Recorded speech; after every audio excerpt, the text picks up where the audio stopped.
The phone rang just as I finished wrapping a bouquet of white lilies for a customer celebrating her anniversary. I smiled politely while placing the flowers on the counter, expecting another order or a supplier asking about tomorrow's delivery. Instead, I heard a calm voice introducing herself as the receptionist from Brookside Elementary, and within a few seconds, the ordinary rhythm of my day quietly disappeared. "Mrs. Carter," she said, "we're trying to locate Rowan." I frowned, convinced I had misunderstood her. "He's at school." There was a brief pause before she answered again. "His teacher marked him absent this morning." For a moment, I honestly believed she had called the wrong parent. I had watched Rowan climb out of my car less than an hour earlier. He had adjusted the straps of his backpack, thanked me for the ride, and walked toward the school entrance while children hurried around him in every direction. Nothing about the morning had seemed unusual enough to deserve another thought. If someone had asked me to describe it only minutes earlier, I would have called it completely ordinary. "I dropped him off myself," I said, speaking more firmly than before. "I understand," she replied gently. "The principal has already reviewed attendance records.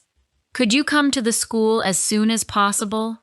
I locked the shop without finishing the bouquet waiting on my workbench. During the drive, I kept replaying the same memory, searching for something I might have overlooked. Rowan had smiled before leaving the car, although the smile had been smaller than usual. He had looked across the road for a moment before closing the passenger door, but I assumed he was watching other students arrive.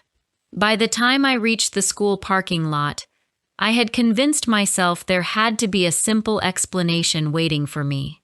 The principal met me outside the administration building, and the expression on her face immediately destroyed that hope. Without wasting time, she led me into a small security office where a police officer was already reviewing camera footage from the school entrance. Several monitors covered one wall, each showing a different angle of the parking lot, the front gate, and the main doors. Nobody spoke while the recording began, because every person in the room understood that the answer was already somewhere inside those few minutes of video. The recording showed my car pulling into the drop-off lane. Rowan stepped onto the sidewalk exactly as I remembered.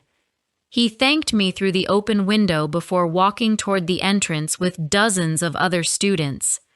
Everything matched the memory I had been repeating during the drive. Then something changed.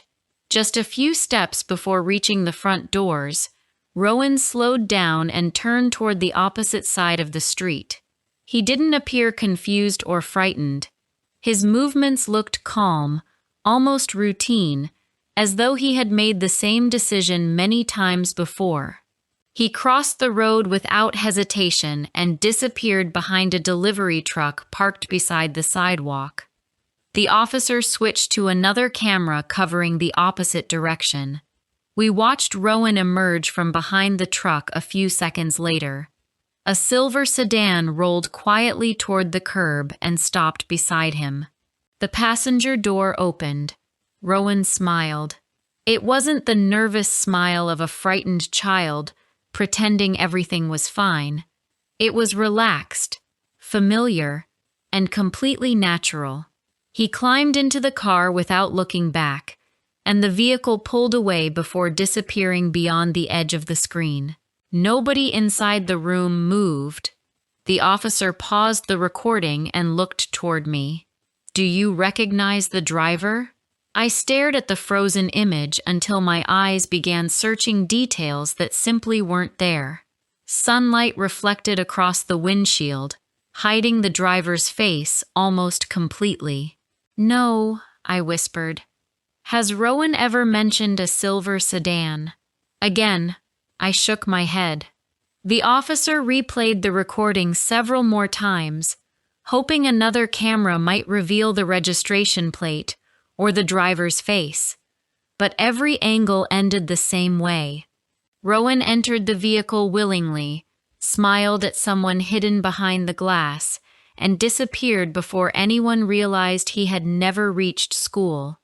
Officer Miles closed the recording and opened a fresh notebook.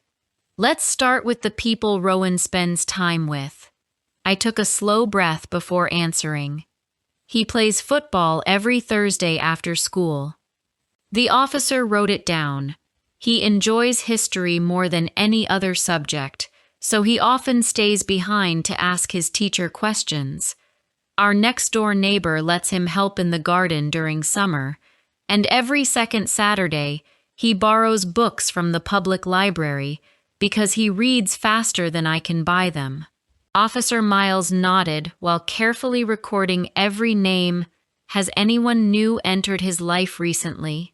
The question lingered between us longer than I expected. I searched through months of ordinary afternoons, birthday parties, school events, and weekend routines, yet nothing immediately felt different. Rowan had always been curious.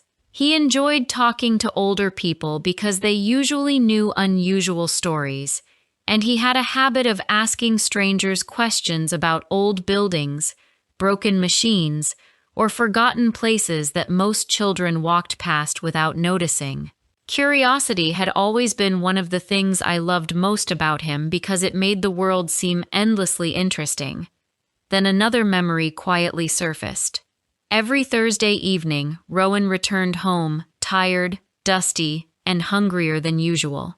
He always talked about football practice while pulling off grass-stained trainers and searching the kitchen for whatever leftovers he could find.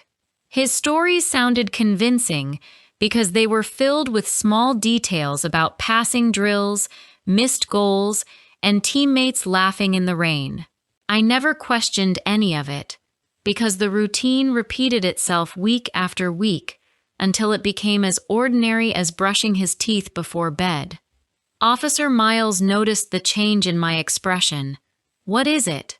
I looked down at my hands before answering. I've never watched a single football practice. He waited. I've dropped him off hundreds of times, but I never stayed. I never spoke to the coach after training, and I never asked why every practice finished later than the schedule said it would. The officer remained silent for several seconds. When was the last one? Yesterday? He circled something in his notebook. I'll call the coach. I expected the conversation to last only a minute because I believed he would confirm everything Rowan had told me for months. Instead, I watched the color slowly disappear from Officer Miles's face as he listened without interrupting. When the call finally ended, he placed his phone on the desk and looked directly at me. Mrs. Carter, he said quietly. The football coach says Rowan hasn't attended a single practice since the beginning of the season. For the first time that day, I stopped asking where my son had gone. I started asking where he had really been every Thursday for the last 6 months. Before I share the rest of the story, I need to know, where are you listening from? I would love to hear from you. Officer Miles ended the call without saying another word. He placed his phone beside the notebook, folded his hands for a moment, and looked directly at me, giving me enough time to understand that whatever he had just heard had changed the entire direction of the investigation. The coach confirmed that Rowan joined the team at the beginning of the school year, he said quietly, but he stopped coming almost 6 months ago. Nobody questioned his absence because they assumed he'd chosen another activity. I stared at him, waiting for the rest of the sentence. There isn't any more. The room suddenly felt smaller than before. Every Thursday evening, Rowan had returned home talking about football drills, difficult matches, and teammates whose names I recognized from school. His stories had never sounded rehearsed. They had been full of tiny details that made them believable, and perhaps that was exactly why I had never questioned them. The lies had never been dramatic enough to attract attention. They had simply settled into our routine until they became part of everyday life. Officer Miles wrote another note before looking up. I'd like to speak with his history teacher next. Within minutes, we were sitting across from Mrs. Harper, a woman who had taught Rowan since the beginning of the year. She looked genuinely distressed by his disappearance and answered every question carefully, occasionally stopping to think before speaking again.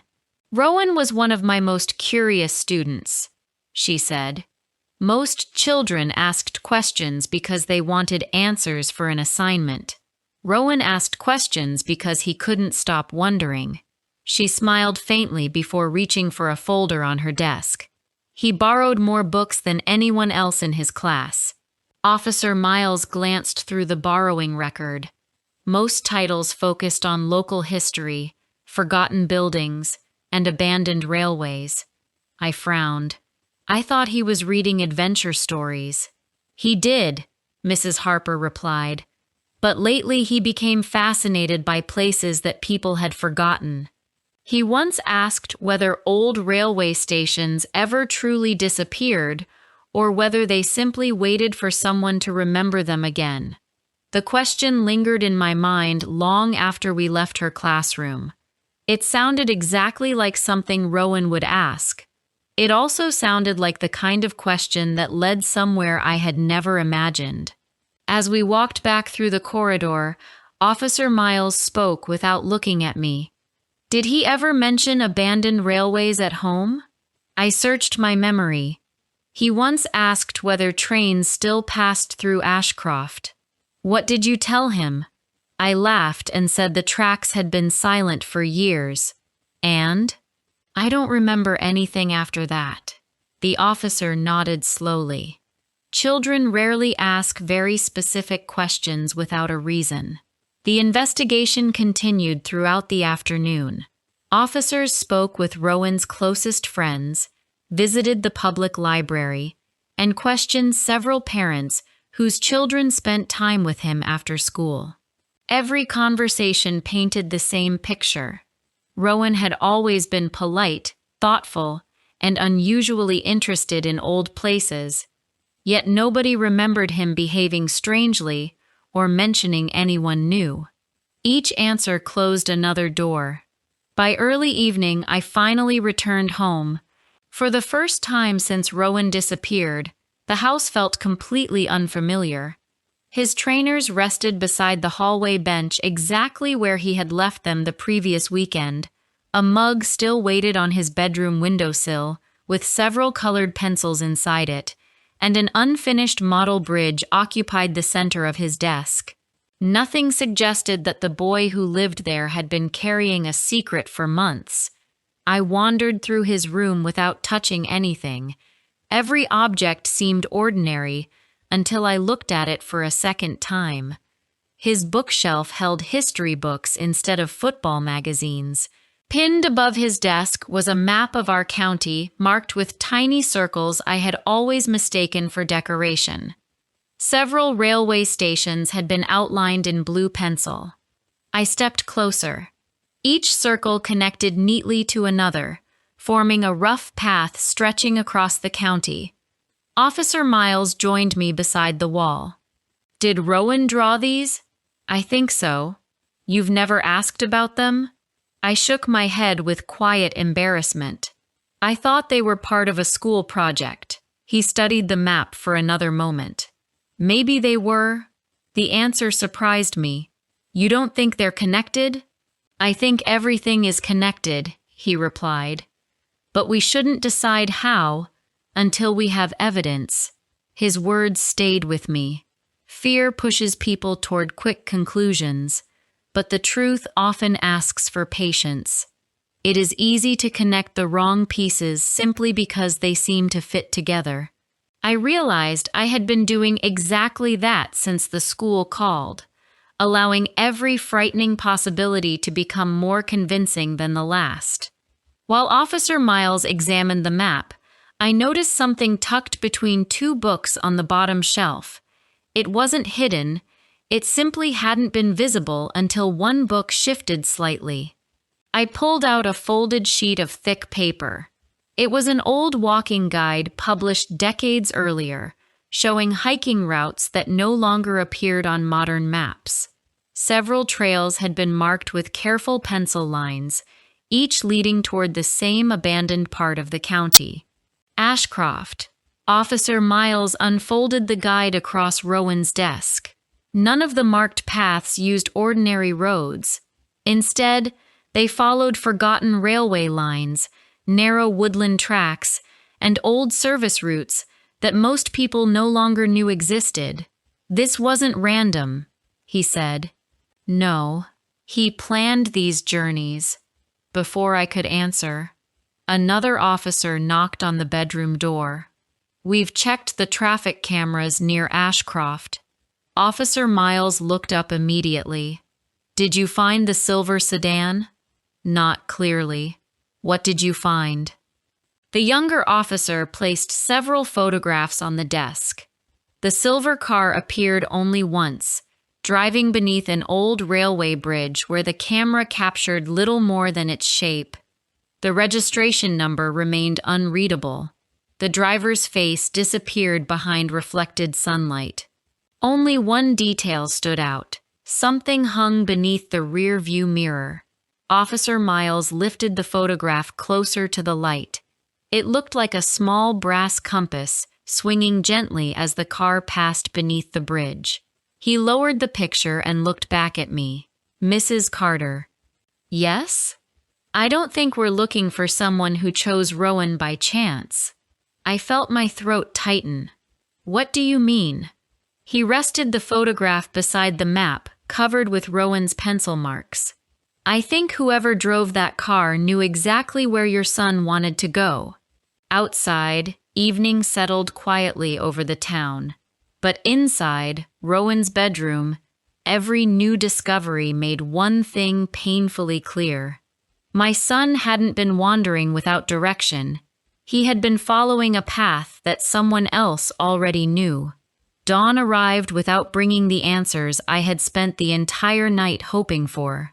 Every hour that passed without news made the silence feel heavier, and even the simplest sounds, the ringing telephone, a passing truck, footsteps in the hallway outside the police command room forced my heart to expect something that never came. Officer Miles had arranged search teams across the county before sunrise, focusing on the abandoned railway routes marked inside Rowan's room. The map no longer looked like the imagination of a curious boy. It looked like a trail he had followed often enough to memorize. By mid-morning, one of the search teams reported finding fresh bicycle tracks leading toward an abandoned signal house just outside Ashcroft. The building stood beyond the old railway yard, hidden by tall pine trees that had slowly reclaimed the land after the station closed decades earlier. Officers moved carefully through the surrounding woodland while another team searched nearby storage sheds, convinced they were finally close to the person driving the silver sedan. Officer Miles asked me to remain behind until the area had been secured. I agreed because I knew I would only slow them down, yet every instinct pushed me toward the search instead of away from it. Waiting has a strange way of stretching time. A single hour can feel endless when every unanswered question carries the weight of someone you love. Almost 40 minutes later, Officer Miles's radio crackled. "We've found the vehicle." Within minutes, we were driving toward Ashcroft. The silver sedan stood beside the old signal house exactly as it had appeared on the school cameras. Dust covered its windows, and fallen pine needles surrounded the tires, suggesting it had remained there since the previous afternoon. Nothing about the scene resembled the frightening images that had filled my imagination throughout the night. There were no signs of violence, no broken glass, and no desperate attempt to flee. Only silence. Several officers approached the building, while another group searched the surrounding trees. I watched from behind the police tape until the front door slowly opened. An elderly man stepped outside. His gray jacket looked worn from years of use, and his hands remained calmly folded in front of him. "I suppose you're looking for Rowan," he said. No one answered immediately. Officer Miles stepped forward. "Where is he?" The old man looked toward the back garden. "He's helping me pack." Those words sounded so ordinary that they almost felt impossible. Two officers entered first. While the rest secured the area, I could hear voices somewhere beyond the cottage before a familiar figure appeared through the open back door, carrying a wooden crate filled with rolled maps. Rowan stopped walking the moment he saw me. Every color disappeared from his face. For a second, he looked exactly like the little boy who used to run toward me after school, hoping I hadn't discovered a broken window or another forgotten homework assignment. Then he quietly placed the crate on the ground. "I'm sorry, Mom." I reached him before anyone else could speak. I wrapped my arms around him so tightly that he struggled to breathe, yet he never once asked me to let go. Relief arrived all at once, leaving behind the exhaustion I had been carrying since the phone first rang the previous morning.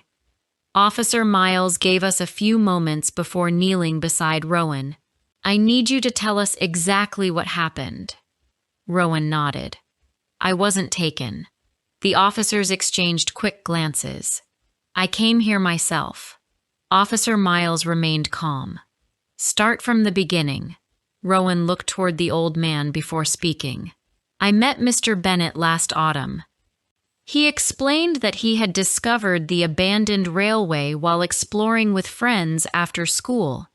The others quickly lost interest, but Rowan returned because Arthur Bennett knew the history behind every forgotten building, every damaged signal, and every rusted piece of railway equipment. What began as a single conversation slowly became a Thursday afternoon tradition. They repaired old maps, cleaned railway signs, and recorded stories that would otherwise disappear forever. "You told me you were playing football," I whispered. "I know. Why?" His eyes filled with tears. "I thought you'd make me stop." Arthur lowered his head before speaking. "I should never have allowed that lie to continue." Officer Miles turned toward him. "You knew his mother believed he was somewhere else?" Arthur nodded without making excuses.